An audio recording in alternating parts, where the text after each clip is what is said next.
누가복음 15장 11절에서 32절의 말씀, 주신 말씀 우리 함께 읽겠습니다.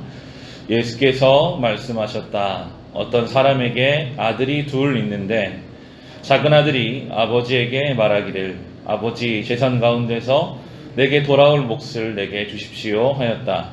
그래서 아버지는 살림을 두 아들에게 나누어 주었다. 며칠 뒤에 작은 아들은 제 것을 다 챙겨서 먼 지방으로 가서 거기서 방탕하게 살면서 그 재산을 낭비하였다. 그가 모든 것을 탕진했을 때에 그 지방에 크게 흉년이 들어서 그는 아주 궁핍하게 되었다. 그래서 그는 그 지방의 주민 가운데 한 사람을 찾아가서 몸을 의탁하였다. 그 사람은 그를 들로 보내서 돼지를 치게 하였다. 그는 돼지가 먹는 주염 열매라도 좀 먹고 배를 채우고 싶은 심정이었으나 그에게 먹을 것을 주는 사람이 없었다. 그제서야 그는 제정신이 들어서 이렇게 말하였다. 내 아버지의 그 많은 품꾼들에게는 먹을 것이 남아 도는데 나는 여기서 굶어 죽는구나.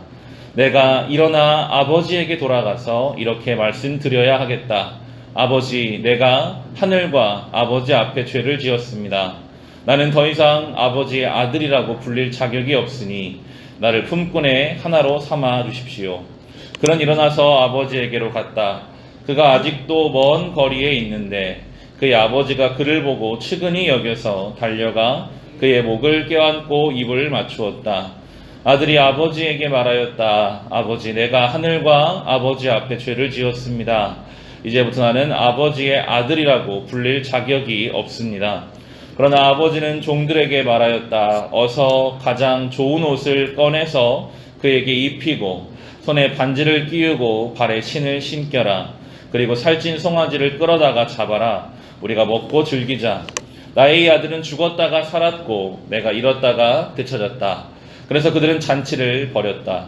그런데 큰아들이 밭에 있다가 돌아오는데 집에 가까이 이르렀을 때에 음악 소리와 춤추면서 노는 소리를 듣고 종 하나를 불러서 무슨 일인지를 물어보았다. 종이 그에게 말하였다. 아우님이 집에 돌아왔습니다. 건강한 몸으로 돌아온 것을 반겨서 주인 어른께서 살찐 송아지를 잡으셨습니다. 큰아들은 화가 나서 집으로 들여가려고 하지 않았다. 아버지가 나와서 그를 달랬다. 그러나 그는 아버지에게 대답하였다. 나는 이렇게 여러 해를 두고 아버지를 섬기고 있고 아버지의 명령을 한 번도 어긴 일이 없는데 나에게는 친구들과 함께 즐기라고 염소 새끼 한 마리도 주신 일이 없습니다.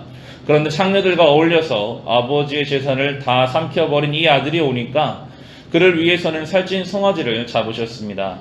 아버지가 그에게 말하였다. 얘야, 너는 늘 나와 함께 있으니 내가 가진 모든 것은 다 내 것이다. 그런데 너의 아우는 죽었다가 살아났고 내가 잃었다가 되찾았으니 즐기며 기뻐하는 것이 마땅하다. 아멘. 어제와 오늘 계속 잃어버린 것들을 찾는 비유입니다. 잃어버린 양의 비유, 잃어버린 드라크마의 비유, 이제 오늘은 잃어버린 아들의 비유. 오늘 비유는 참 우리에게 익숙하고 유명한 비유이죠. 아버지의 마음을 아프게 하고 떠난 둘째 아들, 그리고 아버지의 마음을 전혀 알지 못하는 첫째 아들. 이 아버지는 참 좋으신 분인데, 넉넉하신 분이고 지혜로우신 분이고 이제 하나님이시잖아요. 참 좋은 아버지인데 아들들은 첫째도 둘째도 좀 부족해요. 둘째 아들처럼 아버지 마음 아프게 하고 천방지축 날뛰기도 하고, 첫째 아들처럼 겉으로는 얌전한 것 같지만 속으로는 딴 생각하고 아버지의 마음 헤아리지 못하는 아들이기도 합니다. 그게 우리의 모습이더라고요. 우리 하나님 아버지는 참 좋으신데 자녀라고 부름받는 저는, 우리는 때로는 하나님의 마음을 아프게 하고 내 뜻대로 살기도 하고 참 마음이 옹졸해서 하나님의 뜻을 헤아리지 못하고 다른 사람을 비난하거나 하나님 앞에 원망하는 것이 우리의 모습이기도 합니다. 그럼에도 아버지는 그런 우리를 품어주시죠. 이 둘째 아들을 통해서 우리는 분명히 성경의 가르침을 배웁니다. 아버지의 집을 떠나면 아무리 많은 걸 가지고 있고 자유로운 것 같아도 방탕과 흉년과 궁핍으로 이어집니다. 13절 14절에 보시면 그 둘째 아들이 집을 떠나자 며칠 뒤에 작은 아들은 제 것을 다 챙겨서 먼 지방으로 가서 거기서 방탕하게 살면서 그 재산을 낭비하였다. 그가 모든 것을 탕진했을 때에 그 지방에 크게 흉년이 들어서 그는 아주 궁핍하게 되었다. 아버지의 집을 떠나면요, 방탕, 낭비, 탕진, 흉년, 궁핍 이런 단어들만 나와요. 재산이 많았을 거거든요. 하지만 아버지의 집을 떠난 순간부터 그의 삶은 방탕이고요, 낭비고요, 탕진이고 흉년이고 결국 궁핍으로 결론 지어집니다. 하나님 아버지의 집을 떠난 인생이 그렇습니다. 설령 하나님 없이 세상에서 풍요롭고 잘 된다 할지라도, 그가 계획한 일이 정말 그의 뜻대로 다 된다 할지라도 그의 영혼은 아버지를 떠난 순간부터 그때부터 궁핍을 향해 달려가는 것입니다. 낭비되는 것입니다. 탕진하는 것입니다. 흉년을 겪는 것입니다. 그래도 이 아들에게 정말 감사한 일은 어느 순간 정신을 차렸다는 거예요. 17절에 보시면 성경이 그렇게 말합니다. 그제서야 그는 제정신이 들어서 이렇게 말하였다. 내 아버지의 그 많은 품꾼들에게 먹을 것이 남아도는 나는 여기서 굶어 죽는구나. 그러니까 여기까지는 제정신이 아니었어요. 제정신으로는 아버지의 집을 떠날 수가 없거든요. 잘못된 욕심과 고집과 죄의 거짓말에 속아서 여기까지 달려온 거예요. 다 탕진하고. 아버지의 집과 아버지의 질서는 그 종들까지도 풍요롭게 챙기시는 그 아버지의 좋은 집을 두고 세상 속에 와가지고 돈을 다 탕진하고 어려운 삶을 살고 있는 자신을 깨닫습니다. 아, 내가 뭐 하고 있는 건가 여기서. 우리 아버지 집은 정말 풍요로운 곳인데. 이게 은혜입니다. 다 탕진하고 궁핍해도 아버지의 집을 떠올릴 수 있다면, 아버지의 집을 향해 돌이킬 수 있다면 그때부터 이제 은혜가 시작됩니다. 내가 왜 이렇게 고집피며 살았을까? 왜 스스로를 불행하게 만들며 살았을까? 뭐가 그렇게 중요하다고 내가 이렇게 신앙도 멀리하고 가족도 돌보지 않고 내가 무엇을 위해 살았을까? 그런 질문이 우리에게 생겨날 때, 그때가 은혜 받을 때거든요. 아버지의 사랑은 우리의 생각보다 훨씬 더 큽니다. 어제 수요 부흥회 아침에 그 목사님께 전화 와서 오늘 못 갈 것 같습니다. 어떻게 할까 하다가 퍼뜩 이제 저희 아버지가 오셨으니까요. 그냥 말씀드렸죠. 안 되시면 어쩔 수 없지만 해주시면 좋겠다. 두말 않고, 그래 내가 그 준비도 못했을 텐데, 아이들 보기 힘들 텐데 내가 할게 하시더라고요. 아버지의 사랑이라는 것이, 육신의 아버지의 사랑이라는 것이 그러한데, 하나님 아버지의 사랑은요, 이 아들은 그러잖아요. 내가 돌아가면 아버지가 나 받아주실까? 안 받아주시면 내가 종이라도 한다고 해야지. 근데 아버지의 사랑은요, 그런 정도의 사랑이 아니었어요. 달려나와서 그 아들을 끌어안아주면서, 왜 네가 내 종이냐? 너는 내 아들이다. 내가 잔치를 준비했다. 그러시거든요. 20절 말씀입니다. 그는 일어나서 아버지에게로 갔다. 그가 아직도 먼 거리에 있는데 그의 아버지가 그를 보고 측은히 여겨서 달려가 그의 목을 껴안고 입을 맞추었다. 여러분, 우리가 탕자같이 자기 마음대로 살다가 하나님 앞에 죄스러운 마음으로 와도요, 주님은 우리를 불쌍히 여겨주십니다. 책망하지 않으세요. 너 왜 내 돈을 다 탕진했어? 내가 하지 말라고 했지? 그런 말을 안 하시고요, 고생했지, 잘한다, 끌어안아 주시는, 이것이 복음입니다. 굿뉴스, 좋은 소식, 기쁜 소식입니다. 우리로서는 이것이 얼마나 큰 사랑인가. 우리를 끌어안아 주시고 다시 자녀로 살아갈 기회를 주십니다.